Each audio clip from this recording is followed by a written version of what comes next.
Hey everybody, this is Stitch 1993 and welcome back to another What Was, where I talk about shows that are long since forgotten or just not talked about much.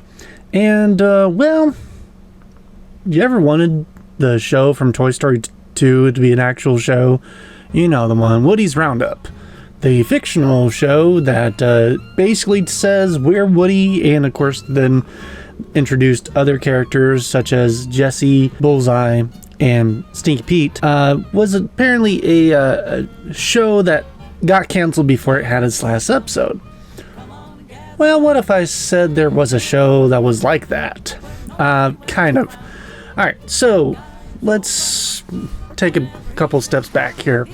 In Toy Story 2, if you have never seen the film, the character of Woody is bought by Al from Al's Toy Barn, and not so much bought as stolen, because he's the last piece in a set of toys based off of a series that supposedly was supposed to run from 1949 to 1957 called Woody's Roundup. It was a big show. They had a bunch of memorabilia, including the toys.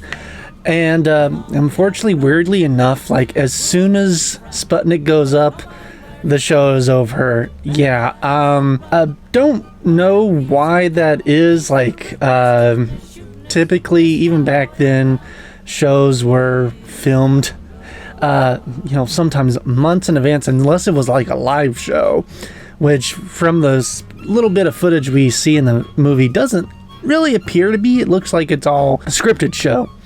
So, you would think that they would at least,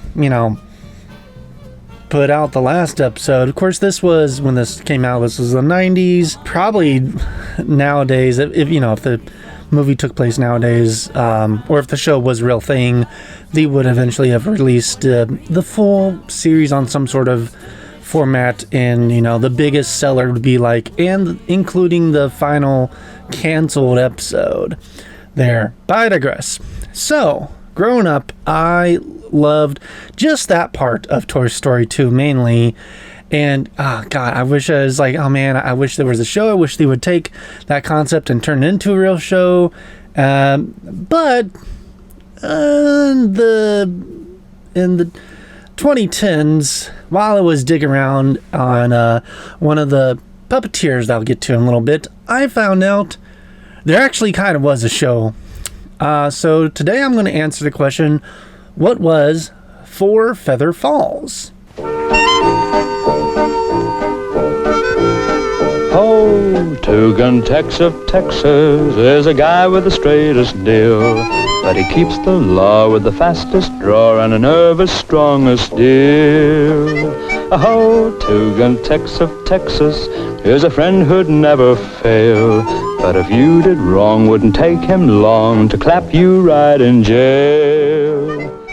Now, Four Feather Falls is a real show. It's a real black and white show that is about a marionette cowboy that takes place in the West, and he rides a horse, and he helps out with the locals.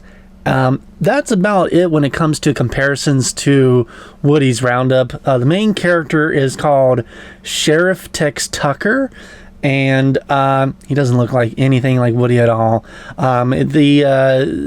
Gary Anderson is the creator of the show, and if that name rings a bell, you may know him from his more memorable shows such as Thunderbirds or Fireball XL5 or Stingray or Captain Scarlet and the Mysterions, Joe 90, or later on he would do some live action shows like Space 1999 and Space Police.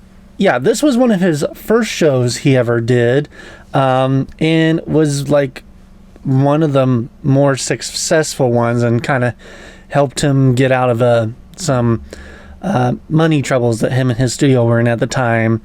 And, from that, then he went on straight to making all those other shows that I mentioned.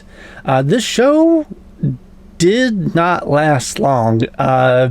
It did go into syndication, but there's 39 episodes total, and it lasted from February 25th to November 17th, 1960.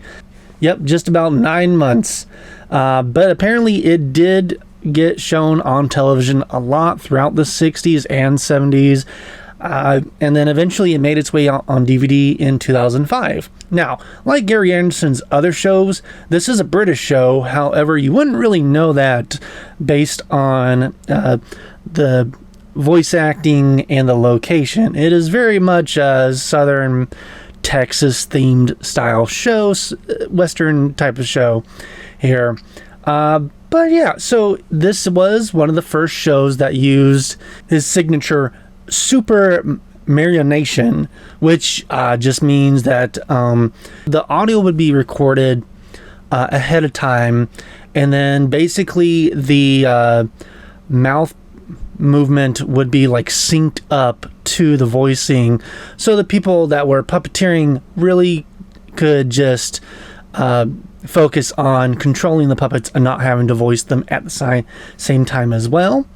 And this worked throughout all his other shows that he ever used any puppets or anything. This was a show of its time, as it came out in the 1960s. So there are some characters that are supposed to be villains, and they do follow some very racist tropes. However, if you're looking past that, it's a pretty decent show. It does have some singing in it from now and then, usually cowboy ballads. There's no Jesse. Well, he does have a horse. He's not as smart as Bullseye, and the closest we have to Stinky Pete is probably like, I don't know, one of the villains, but none of them are like exactly like Stinky Pete. Stinky Pete feels like he's a mixture of Pedro as well as the Grandpa Twink from the beginning there. Now, some of y'all are probably thinking, wow, Woody's Roundup seems like it's almost a straight up ripoff of the show. I don't think that this was a very well-known show while they were producing it. What I found online whenever somebody was interviewing the Pixar crew, they always referenced Howdy Doody as the show that they were like making homages to for Woody's Roundup, which makes sense because, again, it's a cowboy puppet, and unlike Four Feather Falls, Howdy Doody did air in the US and aired for quite a while, and even had a reboot in the 70s. I'll get into that more in a later video. So yeah, I don't think anybody was aware of this show at Pixar at the time, or if they were, I highly doubt a lot of people knew about it, because it's such a niche show, even for, Gary Anderson fans, such as myself. But if you're wanting to, get something that's close to Woody's Roundup without actually being Woody's Roundup, I would highly recommend checking out Four Feather Falls. It is available here on YouTube, as well as where you're seeing this footage from, which is Internet Archive. As I said, you can get the DVD of the show. It is going to be in a different format, but there's some DVD players and Blu-ray players nowadays that can just read pretty much any format, so it's not that hard to be able to view this show. Let me know down below if you've ever heard of this show, or what your thoughts are with the comparison of Woody's Roundup to Four Feather Falls. And until next time, thank you. Have a good day. Bye-bye.